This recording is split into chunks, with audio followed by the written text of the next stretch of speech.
Honesty is the best policy. ईमानदारी सबसे अच्छी नीति है। आपने आज तक कभी न कभी इस वाक्य को जरूर सुना होगा। हाय फ्रेंड्स, मैं Raj Thakur, life coach and author.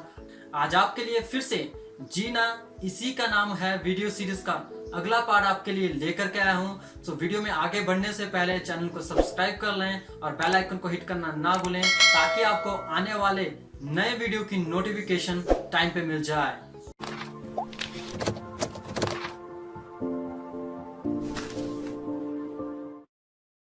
बहुत समय पहले की बात है।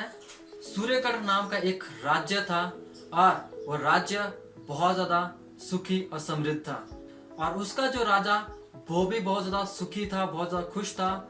उस राजा के पास सब सुख होने के बावजूद भी एक सुख नहीं था, वो था उसकी कोई भी संतान नहीं थे।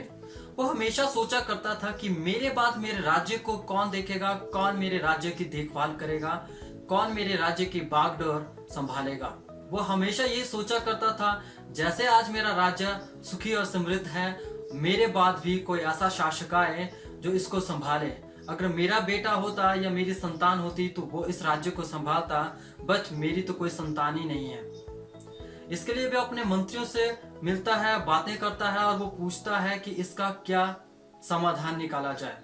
उसका मंत्री उसको समाधान देता है, बोलता है राजन, क्यों ना आप ऐसा करें, किसी एक छोटे बालक को गोद ले लें और उसको आप अच्छी शिक्षा दीक्षा दें, ताकि वो आगे जा करके एक बहुत अच्छा राजा बन सके आपकी तरह। तो राजा मंत्री को आदेश देता है, बोलता है जितने भी हमारे राज्य में छोटे बच्चे हैं उन सबको 2 दिन बाद महल में बुलाया जाए। मंत्री राजा का आदेश पूरे राज्य में फैला देता है और सबको आदेश देता है कि जिनके भी बच्चे हैं वो अपने बच्चों सहित राजमहल में पहुंचे। 2 दिन बाद जब सारे बच्चे अपने माँ बाप के साथ राजमहल में पहुंचते हैं तो राजा सबको थोड़ा थोड़ा करके कुछ बीज देता है और सबको बोलता है कि आपको ये बीज अपने अपने गमले में लगाना है और 6 महीने बाद अपने गमले के साथ यहाँ महल में आना है। और मैं 6 महीने बाद जानना चाहूंगा किस किस के गमले में किस किस चीज के पौधे निकले हैं, और जिसका भी गमला मुझे पसंद आएगा मैं उसको अपना उत्तराधिकारी बना दूंगा। तो सभी बच्चे अपने माँ बाप के साथ अपने अपने घरों में चले जाते हैं और सभी अपने गमलों में उन बीजों को बो देते हैं और पानी देने लगते हैं। उनमें से एक बच्चा होता है, वो 1 महीने तक पानी देता है तो उसके गमले में से कुछ भी नहीं निकलता है, कुछ भी अंकुरित नहीं होता है। तो वो थोड़ा सा निराश होता है।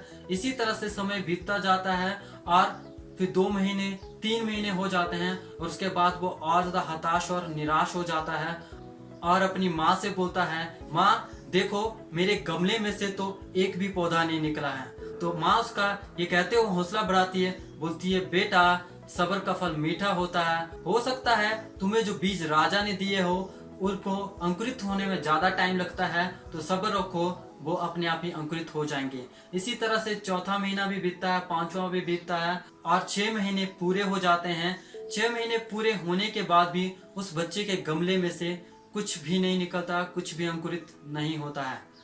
अब बच्चे को डर लगने लगता है। वो सोचता है जब मैं महल जाऊंगा और मेरे गमले में कुछ भी नहीं होगा तो राजा मुझे कभी भी अपना उत्तराधिकारी नहीं बनाएंगे और मैं लोगों को क्या मुंह दिखाऊंगा। बट राजा का आदेश होता है तो उसको महल जाना ही पड़ता है। जब वो महल में पहुंचता है तो देखता है वहां पर जितने भी बच्चे आए होते हैं उन सब के गमलों में कुछ ना कुछ किसी न किसी चीज के पौधे जो उगे हुए होते हैं। उन सबको देख करके वो सहम सा जाता है। जब राजा सब गमलों को देखेंगे और उसमें से मेरे गमले में अगर कुछ भी नहीं है तो वो मुझ पर अवश्य ही गुस्सा होंगे। उसके कुछ देर बाद राजा महल में आता है और सबके गमलों को देखने लगता है। और वो जब देखता है सब बच्चों को तो उसमें से एक बच्चा वो डरा और सहमा सा होता है और जैसे वो बारी बारी से एक एक करके सबके गमलों को देखता है उस बच्चे के पास पहुंचता है और जब वो देखता है कि उसके गमले में कुछ भी नहीं उगा है तो वो बच्चे से पूछता है कि तुम्हारे गमले में क्यों कोई पौधा नहीं उगा। तो वो बच्चा बोलता है, महाराज मैंने तो गमले को हर दिन पानी दिया था, ईमानदारी के साथ अपना काम किया था, बट इस गमले में कुछ उगा ही नहीं तो मैं क्या करूं। वो डरते हुए इसका आंसर देता है। उसकी बातें सुन करके बाकी के बच्चे उस पर हंसने लगते हैं और इस वजह से बच्चा और ज्यादा डर जाता है। अब मेरा क्या होगा। राजा उसको बोलता है बेटा इधर आओ। जब राजा उसको बुलाता है तो अब उसको और भी ज्यादा डर लगने लगता है कि अब मेरा क्या होगा। तो राजा उसको बोलता है बेटा शाबाश, कम से कम तुम्हारे अंदर सच बोलने की हिम्मत तो है। मैंने जितने भी बीज सभी बच्चों को दिए थे वो ऐसे बीज थे कि उनमें से किसी भी बीज में से कभी कोई पौधा नहीं उग सकता था, और आज तुम्हारे गमले में कोई भी पौधा नहीं है। इसका मतलब ये है कि तुमने वही बीज बोए थे और तुमने अपना काम ईमानदारी से किया था। इसलिए आज से मैं तुम्हें अपना धर्मपुत्र मानता हूँ। आज से तुम मेरे बेटे हो और तुम ही मेरे राज्य की बागडोर को संभालोगे। इसी तरह से राजा को भी अपना एक सही उत्तराधिकारी मिल जाता है और उस बच्चे की जो मेहनत थी वो भी रंग लाती है। सो फ्रेंड्स, ये कहानी हमें सिखाती है कि लोग दुनिया में बहुत कुछ बोलते रहते हैं, बट हमें अपना काम ईमानदारी से करते रहना चाहिए और हमें सबसे ज्यादा अपने साथ और अपने काम के साथ ईमानदार रहना चाहिए। क्योंकि अगर हम अपने साथ ईमानदार हैं, अपने काम के साथ ईमानदार हैं, तो भले देरी से ही सही, बट आज नहीं तो कल हमें अपने ईमानदारी का फल जरूर मिलेगा। So be honest with your work, with your self.